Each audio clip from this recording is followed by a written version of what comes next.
"What are you doing, Bill? Can a man drink that much?" lamented neighbour Mrs. Hargreave. She looked reproachfully at Bill, who was like a son to her. "I'm in grief. Don't you know, Mrs. Hargreave?" Bill whispered, crying and swaying at the table with the drink in his unsteady hand. His red swollen eyes looked distracted and vacant. His cheeks and chin were covered with long stubble, which made him look miserable and untidy. Mrs. Hargreave wrinkled her nose. "Yes, you are grieving, but she's grieving too." The woman pointed her hand at the little crying girl huddled in the corner of the sofa, and looking from there frightenedly at her father. "She may be 100 times more hurt and scared than you are. She's only 6 years old, and not only has her mother died, but her father has turned into a monster." Mrs. Hargreave stood in the middle of the room, her eyes sparkling angrily. She turned to the little girl and spoke to her. Now her voice sounded very soft and gentle. "Come with me, Esther. Daddy will come and get you when he gets a little better."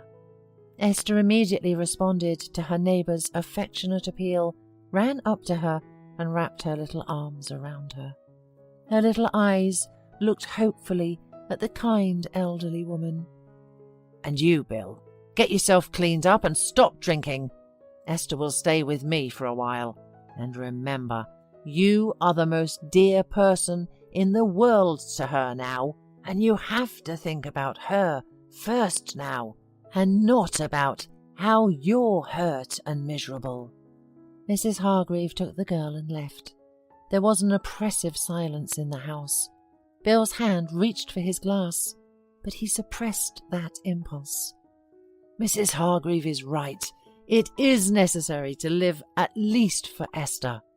The man collapsed face down on the sofa and tried to forget himself in an anxious sleep. Before his eyes, as on a film, flew all his family life. Here is his beloved Helen, beautiful and happy in her wedding dress. She happily tells him, "You and I are going to live happily ever after." And then suddenly a very recent picture came to mind in which she, pale, exhausted by illness, with a headscarf on her head, was speaking again, but now her voice sounded quiet and sad. "You should take care of her, Esther. Don't leave her." Bill shuddered at these memories and cried again, this time of great shame in front of his wife for not coping. A few days later, he, clean-shaven and sober, stood on Mrs. Hargreave's doorstep. "Hello, I've come for Esther," he said with excitement. "Oh, you have come to your senses." The older woman looked at him sternly over her glasses. "Well, come in, but you need to wait. I've put Esther to bed after lunch. She needs daytime sleep now more than ever. So you and I will drink tea meanwhile. I have baked doughnuts with her." "Thank you, Mrs. Hargreave, for shaking me up." They sat at the table and talked quietly, reminiscing while little Esther was sleeping, curled up on the old couch. "That's how my son used to sleep," Mrs. Hargreave said, looking at the girl. "He was so cute, and then he had an accident at work. It was like I lost my meaning in life. I didn't know why I live, why I work. You are luckier than me, Bill. Look, there's the meaning of your life, sleeping on the couch." Esther woke up exactly 1 hour later. As soon as she opened her eyes, she immediately rushed off the couch and jumped on her father's lap. She happily stroked his shaven cheek, saying, "Daddy, my daddy is back." At this point, I would like, of course, to say that everything had settled down, but that would not be quite true. Sometimes Bill would get depressed again, and he would drink again, and once again Mrs. Hargreave would take Esther to her place for a couple of days. Time went by. Esther went to school. She studied well, and Mrs. Hargreave was always ready to help if Bill suddenly went out of order for a few days. And then one day, Bill brought a woman home. "Daughter, meet Paula. She's going to live with us, and I hope you'll be friends with her." A beautiful tall woman looked at the girl, slightly squinting her eyes and smiling. She was as bright as a candy wrapper, and Esther smiled at her. "Finally, Daddy will be happy. He will stop drinking and crying at night," thought the little girl. And she was right. Her father adored his new wife, but her relationship with Paula did not work out. Everything was fine in front of her father.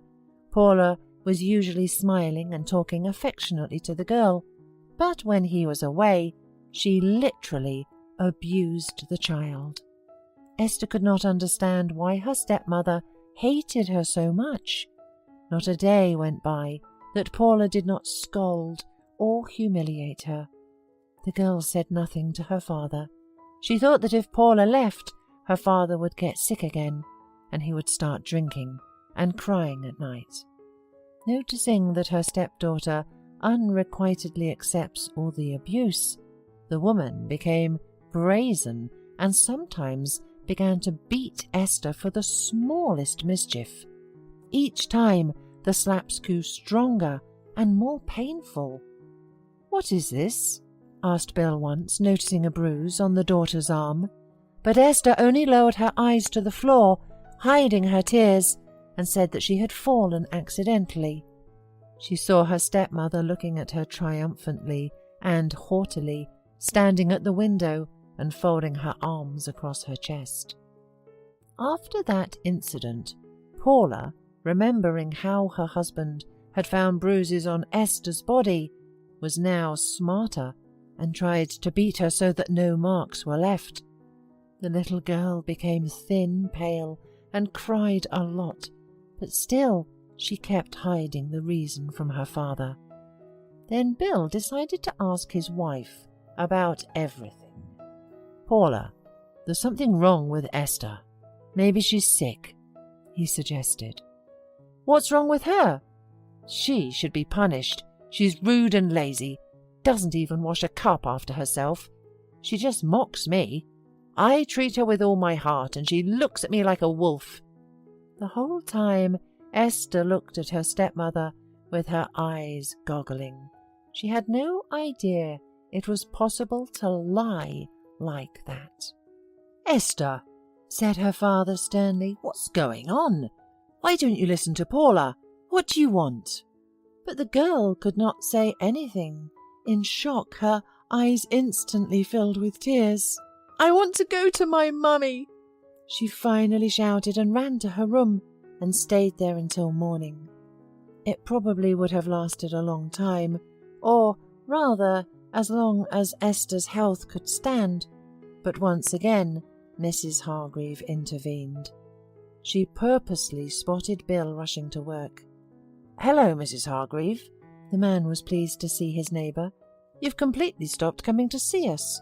In vain, both me and Esther are really missing you."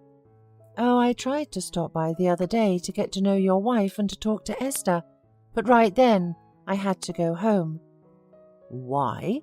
wondered Bill. "If I tell you, you wouldn't believe me anyway. You'd better come home early from work, best when Esther comes home from school. You'll see everything with your own eyes." Bill was on his way to work, and his heart was not in the right place.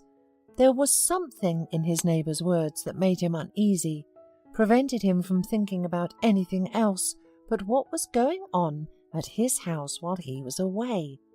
Why has a good obedient girl become frightened, withdrawn, and worse at school? Paula says Esther is silly, but she isn't. She's always been praised at school, thought the man.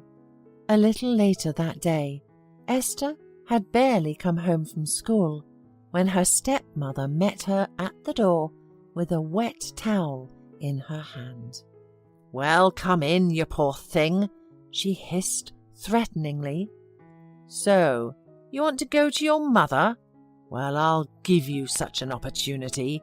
She's probably waiting for you there, you ungrateful little wretch." She slapped the girl on the back with a wet towel with a kind of rage. Esther cried, screaming in pain. "Stop it at once!" Suddenly heard Bill's voice from the threshold. He decided to take his neighbour's advice after all, and what he saw made his hands shake. "Bill, darling, I didn't do it on purpose. She just drove me crazy. Let's give her to your mother, or to an orphanage. It's not my fault. I don't know why she makes me so angry," shouted Paula. "Are you crazy? An orphanage? I'll put you in jail. I never thought you were capable of such a thing." Bill rushed to his daughter. "Honey, tell me where it hurts. Forgive me, my little one." Esther hugged her father tightly around the neck and cried loudly. All the tears she had not cried for all that time were rolling out of her eyes in a hail of tears. Mrs. Hargreave quietly entered the room and looked with unconcealed contempt and hatred at Paula, who was packing her suitcase. "People like you should be imprisoned or isolated from society for life," she said to Esther's stepmother. But the woman only smirked in response. "It's not my duty to take care of other women's children." "So why did you marry him? You knew he had a daughter, didn't you?" resented the elderly woman. "Are you really that silly? I just thought I'd eventually persuade Bill to put the girl in a boarding school." "Get out!" shouted the man, still continuing to hold the girl close to him. "Otherwise I'm not responsible for myself." Paula, with her head held high, rattling her 2 suitcases, walked away. Bill held Esther in his arms for a long time, saying, "Forgive me, my dear, that I didn't see or hear anything. You've been through so much. Remember, you must always tell me if you have something that worries you. I'm your daddy, and I'll do anything to make you happy. You're my joy. You're my life, and I love you more than anything in the world. And I love you very, very much, Daddy." A child psychologist worked with Esther for a long time afterward, and now the girl is fine. Bill did not marry again after this incident. It was enough for him once. He says that his daughter is dearer to him than anyone else in the world. And Mrs. Hargreave is still helping them in the neighborhood. Hola, suscríbete a Historias Vitales para no perderte nuevas historias. Mi esposa había estado trabajando en su proyecto especial durante 4 meses ahora. No era su proyecto personal, pero ella era la persona principal y responsable de su éxito. El proyecto estaba diseñado para salvar a su empresa, Bixler Enterprises. Los últimos 4 meses habían sido difíciles porque se vio obligada a trabajar duro. Era importante tanto para ella como para la empresa. Había una buena posibilidad de que Bixler Enterprises quebrara si el proyecto no se completaba. Sara tenía una licenciatura de Albrecht y un MBA de Wharton. Era la más inteligente de la familia. Yo empecé a trabajar como mecánico de autos justo después de la secundaria y después de 21 años seguía siendo mecánico de autos. No me importaba porque me gustaba el trabajo y pagaba bien. Era suficiente para pagar la universidad de Sara y criar a 2 hijos. No vivíamos lujosamente, pero estábamos bien. Los niños ya se habían mudado, y las cosas iban bastante bien con nuestros ingresos. Sara quedó embarazada 3 meses después de casarnos a la edad de 18 años. Durante los primeros años de nuestro matrimonio, vivimos con mis padres. Ellos tenían una gran casa vacía ya que 4 de mis hermanos se habían mudado. Eso significaba que teníamos una niñera mientras Sara completaba sus primeros años de universidad. Debido a 2 embarazos, la carrera de 4 años le llevó 6 años completarla. Fue difícil, pero lo logró. Siempre tuve trabajo y nunca me faltó trabajo extra si lo necesitaba. Después de que Sara se graduó de Wharton, alquilamos nuestro propio lugar. Tuvo ofertas de trabajo de varias empresas grandes, pero todas requerían que nos mudáramos. A mí no me importaba, pero Sara quería quedarse cerca de casa. Por eso decidió trabajar en Bixler Enterprises. Pagaba bien, pero lo más importante, le daba responsabilidad y la oportunidad de avanzar. Sara era una empleada trabajadora y dedicada. La presentación es el jueves en el Hotel Thyssen en Filadelfia. Tomé unos días libres en el trabajo para ayudarla según fuera necesario. Al final, todo lo que logré fue hacerle algo de comer cuando llegaba a casa. No sabía nada sobre su trabajo, ni tampoco quería saber. Los negocios corporativos de alto nivel me aburrían. Empresarios de Europa, Asia y América del Sur venían aquí, la empresa pagaba sus boletos de avión y proporcionaba habitaciones en el Hotel Thyssen mientras estaban aquí. Era caro como el infierno, y por algunas cosas que Sara había dicho, la empresa estaba sobreestimando sus finanzas. Su presentación era importante para ella, para la empresa y para más de 200 empleados. Hasta el martes por la noche, todo iba bien. Sara llegó a casa con un traje nuevo, un traje gris con una blusa blanca. Desplegó todo lo que necesitaba en la cama de la habitación de invitados. Cuando se trataba de la limpieza de la casa, ella era normal, pero cuando se trataba del trabajo, era meticulosa. No entendía por qué necesitaba sacar su ropa interior de lujo, pero no dije nada. Además de su traje para la presentación, tenía varios vestidos de cóctel lindos para eventos sociales antes y después del evento. Siempre había evitado tales eventos, pero me sentía obligado a ir con ella si ella quería que lo hiciera. Me agradeció la oferta, pero dijo que no era necesario. Todos los materiales y equipos que necesitaba estaban guardados ordenadamente en el maletero de su Volvo. Antes de salir del trabajo, ella misma conducía el coche para asegurarse de que todo estuviera en perfectas condiciones. Tenía todo el día miércoles para prepararse y toda la noche del miércoles para socializar con sus invitados. Sara era tan buena en lo que hacía que sentía que habría sido mejor si simplemente me hubiera mantenido alejado de ella. Finalmente, había terminado. Lo había revisado y vuelto a revisar todo. Todo lo que necesitaba ahora era una ducha caliente y una buena noche de sueño. Supongo que mi error fue que empecé a revisar sus cosas después de que Sara comenzara a ducharse. Pensé que estaba ayudando, pero resultó ser lo contrario. Estaba moviendo cosas en la cama cuando un pequeño sobre blanco cayó del bolsillo lateral de su bolso de maquillaje. Una carta de una farmacia, pero no del tipo que solemos usar. Dentro había 10 pastillas. No tenía idea de qué era, Pren, y las instrucciones eran confusas. Si es necesario, tomar una pastilla y luego una segunda pastilla 12 horas después. Pensé que podría ser algo que ella había conseguido para la ansiedad o los nervios, pero las instrucciones no tenían sentido. La receta estaba escrita a su nombre el lunes. Volví a poner el sobre en su lugar mientras ella terminaba de ducharse. Decidí que quería saber más sobre Pren antes de contarle sobre ello. Por supuesto, si lo mencionaba, significaría que estaba revisando sus cosas. Odio los dilemas. Mientras Sara se preparaba para dormir, fui a nuestro ordenador doméstico y busqué. 10 minutos después, me uní a mi esposa bajo las sábanas. Pasé toda la noche despierto, preguntándome por qué mi esposa había recogido una receta para la píldora del día después, especialmente después de que me hicieran una vasectomía hace 10 años. A la mañana siguiente, me levanté temprano, pero no estaba descansado. Di un largo paseo, esperando que despejara mi mente. Me dirigí hacia casa con reticencia, temiendo lo que podría hacer o decir cuando llegara allí. Mi hijo Joe se unió a la Marina después de la escuela secundaria y estaba en su primer año en San Diego. Nuestra hija Gloria se casó con su amor de la infancia el año pasado y acababa de mudarse a Dallas. Eso dejaba solo a Sara y a mí.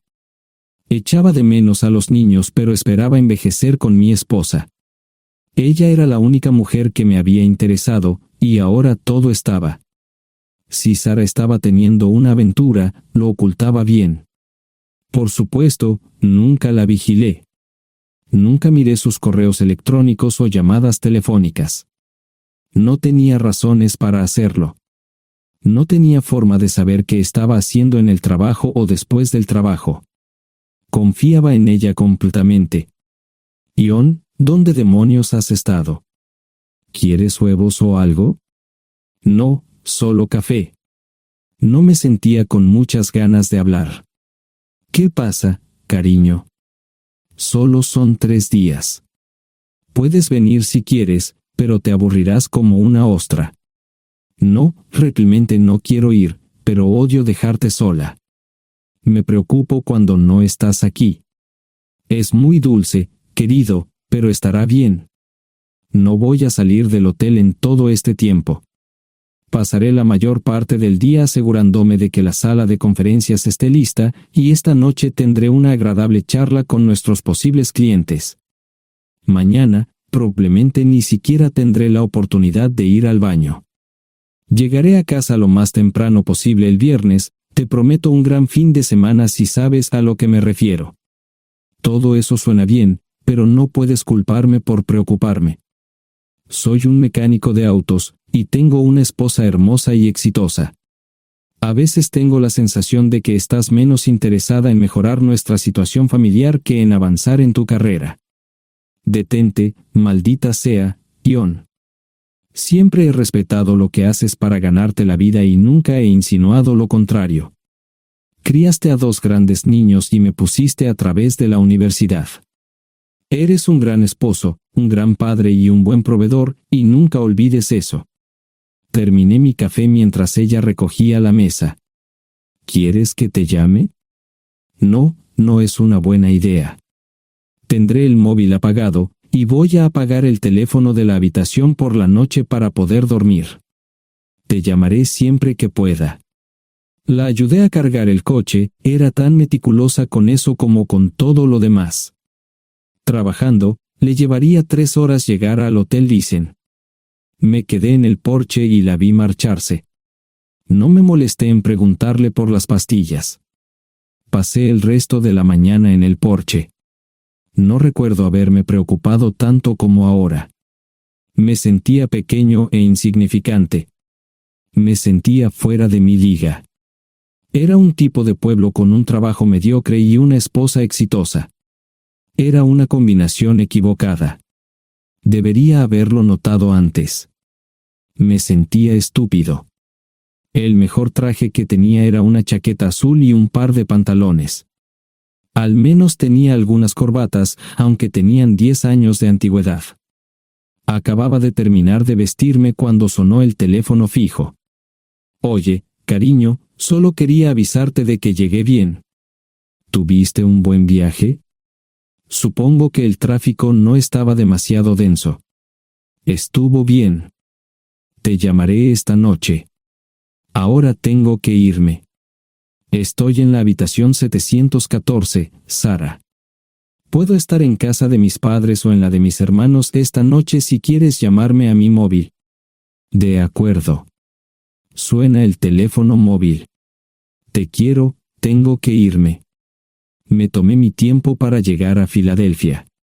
No fui directo al Lysen, primero me detuve y compré un filete con queso. Prometí hacer una larga noche. No estaba seguro de qué iba a hacer.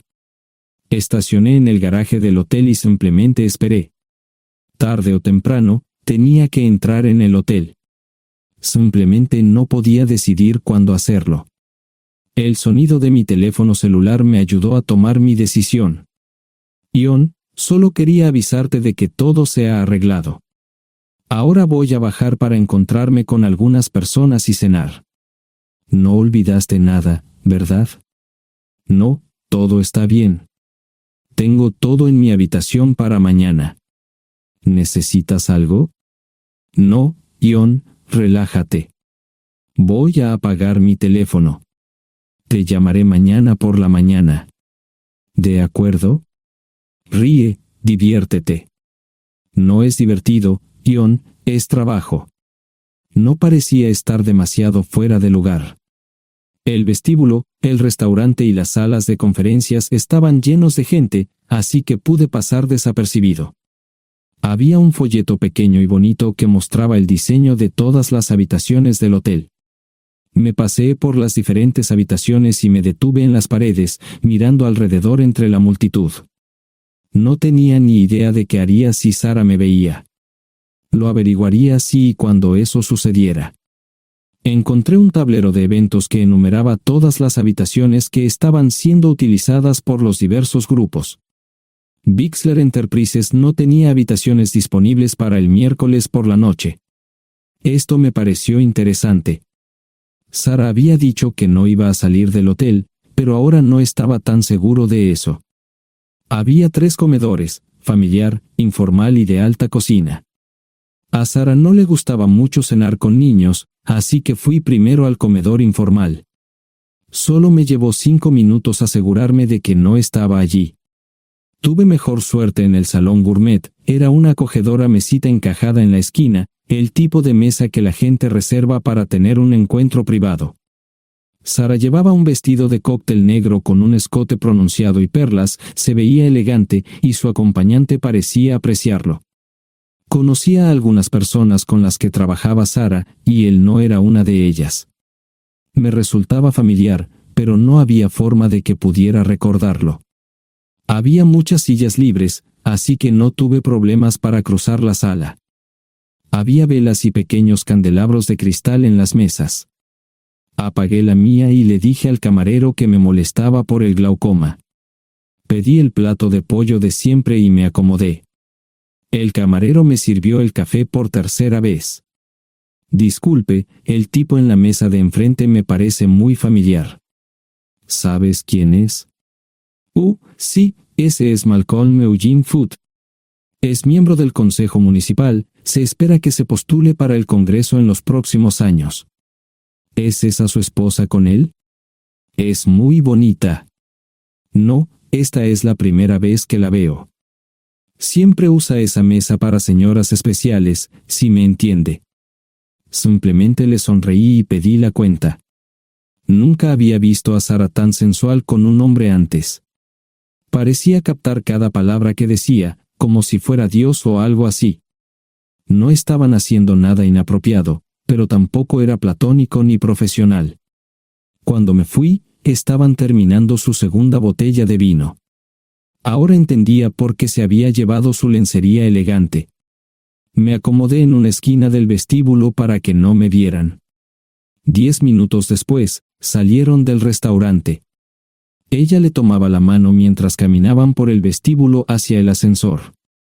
Observé cuidadosamente los indicadores de piso. Que el ascensor se detuviera en el 3er piso era una buena señal, significaba que no lo había llevado a su habitación. Era una mala señal cuando el ascensor no llegaba al 7º piso, significaba que ella fue a su habitación. Por si acaso me equivocaba en algo, me senté en el vestíbulo y observé el ascensor durante 1 hora. La gente entraba y salía, pero Sara no estaba entre ellos. Saqué mi maleta vacía del coche y me dirigí al mostrador de recepción.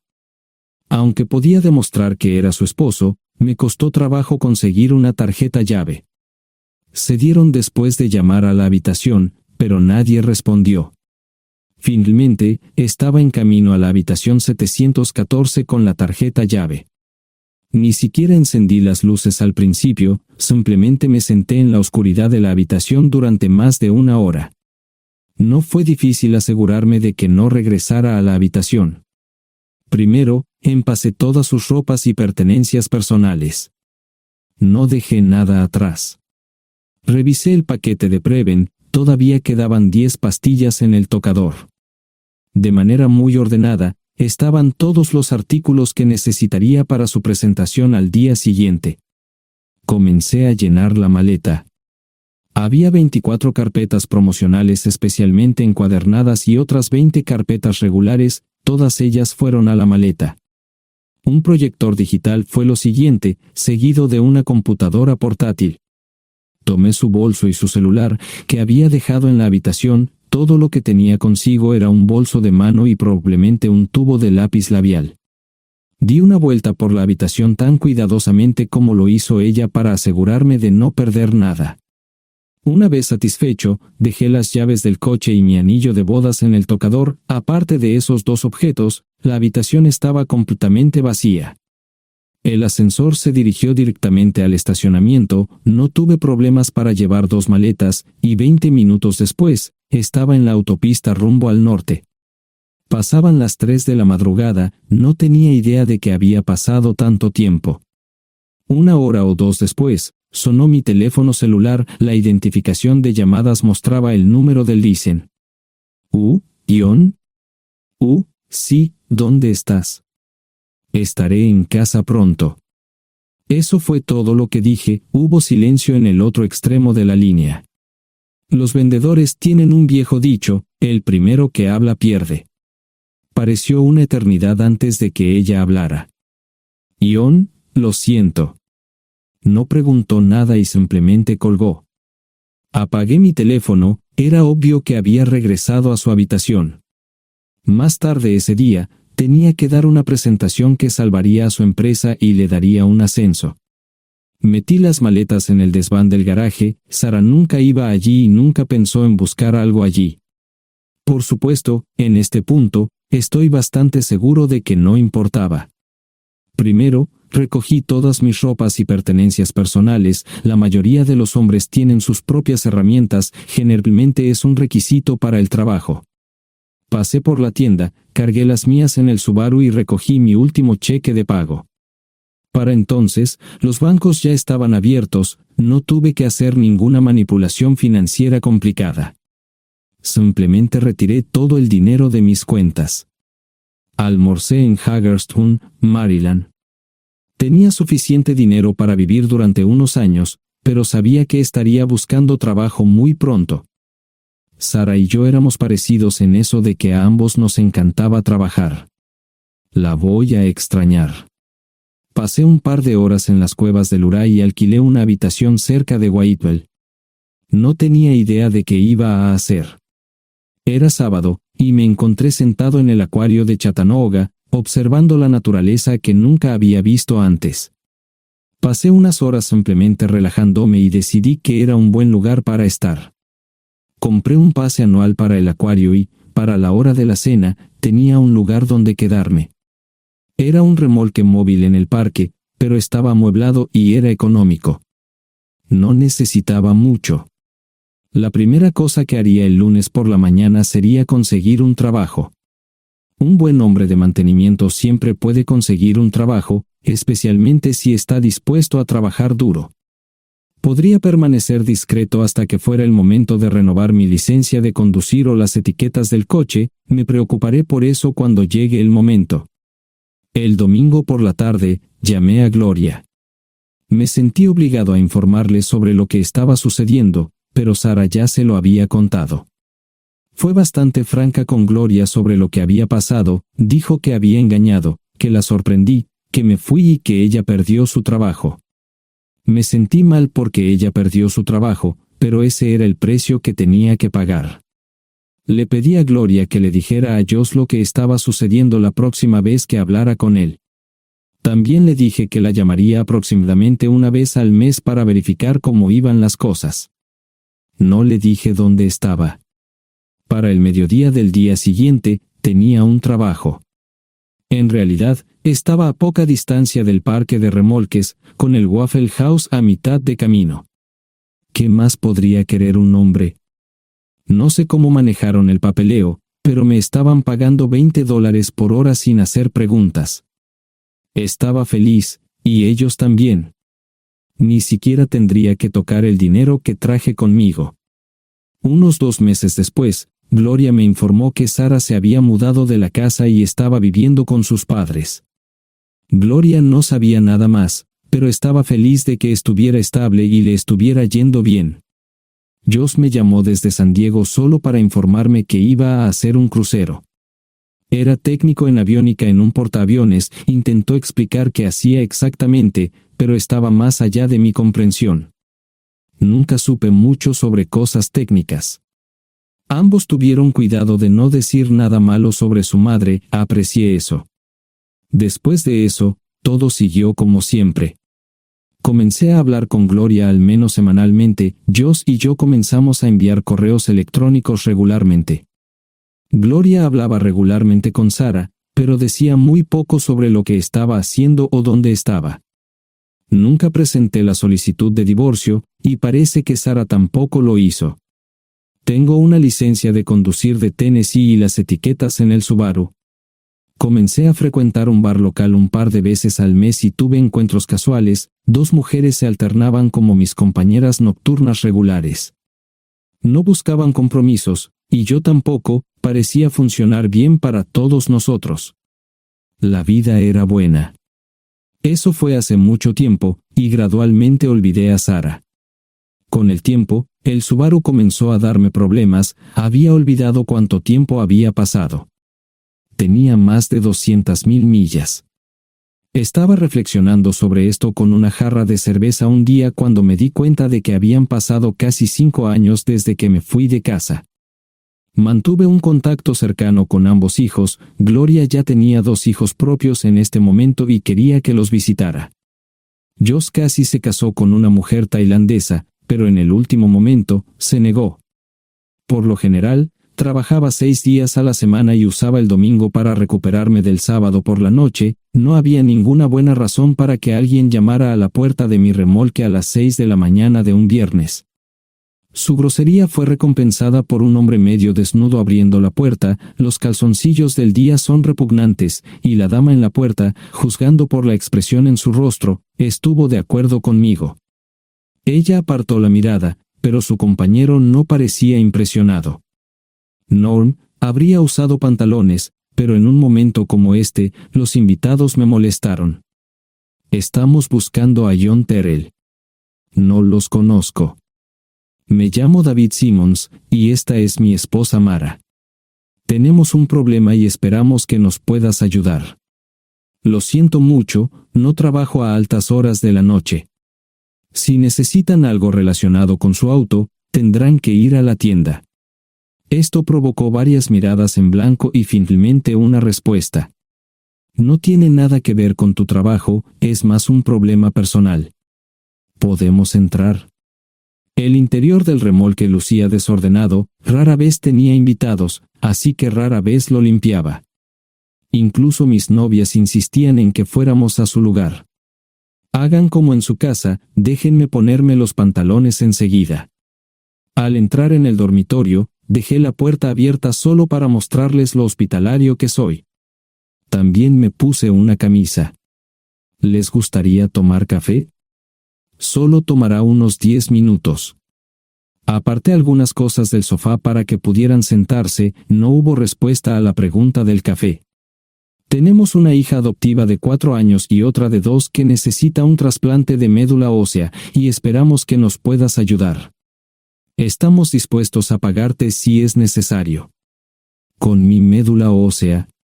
No, queremos usarla y estamos dispuestos a compensarte por cualquier inconveniente. Creo que quieren comprarla. Estaba actuando como un listillo, y de repente me di cuenta de ello. Estas personas eran serias, tenían un problema real y estaban buscando ayuda. Lo siento mucho, no quise interrumpir. Por favor, continúen. Nuestra mejor oportunidad de encontrar un donante es un familiar cercano. Eres nuestra mejor esperanza. Mira esto. No quiero ser un grosero, pero creo que se equivocaron de persona. ¿Cuándo nació su hija? Cumplirá 5 años en julio. Marche Simmons habló por primera vez, y sonó sincera. Odio ser el portador de malas noticias, pero me hice una vasectomía hace 15 años. No hay forma de que pueda ser su padre. ¿Por qué tu nombre estaba en el certificado de nacimiento? No puedo responder eso, tal vez deberían preguntarle a su madre. Esa afirmación fue recibida con silencio. Sentí pena por estas personas, pero no sabía cómo ayudarles. ¿Cuál es el nombre de la madre? Sara Lise Terrell. No encontraba las palabras. Tal vez no debería haber tomado esas malditas pastillas de ella, por supuesto, entonces esas personas no tendrían una hija en absoluto. Todo lo que pensaba que había superado el dolor, y aquí está de nuevo, viejos recuerdos de mi esposa teniendo relaciones sexuales con ese maldito político de Filadelfia. Estaba empezando a olvidarlo todo, y ahora estaba de vuelta. Maldita sea. Ahora entiendo y pido disculpas por mi grosería e insensibilidad. Haré todo lo que esté en mi poder para ayudarles. En primer lugar, porque no puede Sara hacerse un trasplante de médula ósea. Médicamente, no puede. ¿Por qué no? Es madre, tiene que ser una donante adecuada. O, ella es una donante adecuada, pero está demasiado enferma. Los médicos se negaron siquiera a considerar utilizarla. ¿Enferma de qué? Está muriendo de insuficiencia hepática. Le quedan menos de 6 meses de vida. Esto no tiene sentido. Siempre ha estado perfectamente sana. Además, no creo que un hígado enfermo le impida donar médula ósea. El hospital no aceptará su firma en el formulario de consentimiento. ¿Estás diciendo que hay algo mal en su cabeza? Ambos me miraron en silencio, sabían la respuesta, pero no querían decirlo. En ese momento, no quería que se sintieran aún más incómodos. Hace 10 minutos, no me importaban, pero ahora sentía que tenía que protegerlos y ayudarlos. ¿Cómo sucedió esto? ¿Podría alguno de mis hijos ayudar? Quizás, pero pensamos que eras nuestra mejor esperanza. ¿Por qué no van tras su padre, su verdadero padre? Pensamos que eras tú. No tenemos ni idea de quién más podría ser. Sara no nos dijo nada sobre otro posible padre. De hecho, ella no estaba en condiciones de explicar nada, agregó Mara. Obtuvimos la mayoría de nuestra información de la agencia de adopción. Tuve que preparar café y hacer pis, permítanme un momento. Dejé a mis invitados sentados mientras preparaba el café. Solo tomó unos minutos. Mientras se preparaba, fui al baño, algo que necesitaba hacer urgentemente. Traté de ser discreto, ya había avergonzado lo suficiente a Mara. ¿Dónde viven? En Westchester, Pensilvania. Les haré una oferta. Si les digo quién es el verdadero padre de su hija, deben prometerme que lo perseguirán sin descanso hasta obtener lo que desean. ¿De qué estás hablando? El padre de su hija es un político prominente en Pensilvania. Por supuesto, negará todo y probablemente les proporcionará documentos legales para detener sus esfuerzos. Si acuerdan presionar lo suficiente para que él admita que la niña es suya, podrán avergonzarlo y obligarlo a hacerse un trasplante de médula ósea. Eso es lo que quieren, ¿verdad? Sí, claro, pero ¿cómo hacemos eso? No lo sé. Soy mecánico. Trabajo con metal para ganarme la vida. Creo que la mejor manera sería utilizar la televisión, la radio y los periódicos. Los políticos harán cualquier cosa para evitar una mala publicidad. ¿Tienen amigos que puedan ayudar? Bueno, ahora ambos estaban sonriendo. Debo haber dicho algo que les dio esperanza. Creo que podemos hacer esto. ¿Quién demonios es él? Malcolm Eugene Foote. Se postula para el Senado de los Estados Unidos. Apuesto a que hará cualquier cosa para evitar una mala publicidad. El café estaba listo, pero David y Marchen no podían esperar para llegar a casa.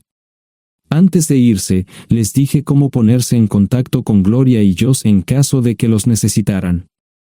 Estaba seguro de que ayudarían. También les pedí que me dijeran dónde estaba Sara. Probablemente estaría en Pensacola antes de que ellos regresaran a Westchester. Me corté el pelo y compré una camisa nueva. Sara era una tramposa que arruinó mi vida, pero aún así quería lucir bien cuando la viera. Era otro remolque, pero esta vez era un bonito doble nuevo. Allí estaba su Volvo con una llanta desinflada y un parabrisas roto. La mujer que abrió la puerta no era Sara, parecía que la habían empapado fuerte y la habían dejado empapada. Tenía al menos 45, tal vez 50, y debió haber tenido una vida difícil. La falta de maquillaje no ayudaba, y simplemente se veía horrible. No tuve la oportunidad de abrir la boca. Caray, si no es John Terrell. Nunca esperé verte aquí. Tuve que usar la vieja línea, me estás poniendo en desventaja. Sherry Hart. Pasa, entra. ¿Quieres una cerveza? No, pero gracias. Estoy aquí para ver a Sarah. Sherry cruzó la habitación y se detuvo en el buffet del comedor. Aquí está, John. Mírala todo lo que quieras. Su mano señalaba una urna de latón que estaba en el centro del buffet vacío. Supongo que llegué demasiado tarde. No me moví, solo me quedé mirando el contenedor frente a mí. ¿Puedo tomar una cerveza ahora? Sarah se mudó a Pensacola después de dar a su bebé en adopción. Compró el remolque con el dinero que recibió de Bixler Enterprises después de que la despidieron. Tenía una participación en las ganancias, 401k, y vacaciones y días de enfermedad. Eventualmente, consiguió un trabajo en una fábrica local de prendas de vestir donde trabajaba en el departamento de envíos. Allí fue donde conoció a Sherry. Sherry alquilaba una habitación de Sarah. Cada centavo que Sarah ganaba iba para el alcohol. Empezó con vino y gradualmente pasó a bebidas más fuertes, las más baratas. Eventualmente, perdió su trabajo debido a su alcoholismo y se vio obligada a usar sus ahorros. Nunca salió con nadie ni salió a ningún lado. Sherry se quedó con ella, pagó sus servicios públicos y compró alimentos que Sarah no comía. Le llevó más de 3 años quitarse la vida. Increíblemente, ella tenía un testamento y me dejó un doble remolque y un Volvo. Sherry explicó que Sarah estaba tan angustiada por lo que había hecho que simplemente se rindió. No intentó evitar el embarazo ni siquiera terminarlo. La adopción se había arreglado meses antes de que naciera el bebé. Nunca volvió a trabajar, excepto en los trabajos clandestinos que hacía mal. Sherry dijo que Sarah no parecía tener ambición ni propósito en la vida. Sarah hablaba mucho de mí pero tenía miedo de intentar contactarme. Gloria le dio mi número, pero nunca me llamó. Era como si su aventura de una noche la hubiera lastimado más a ella que a mí.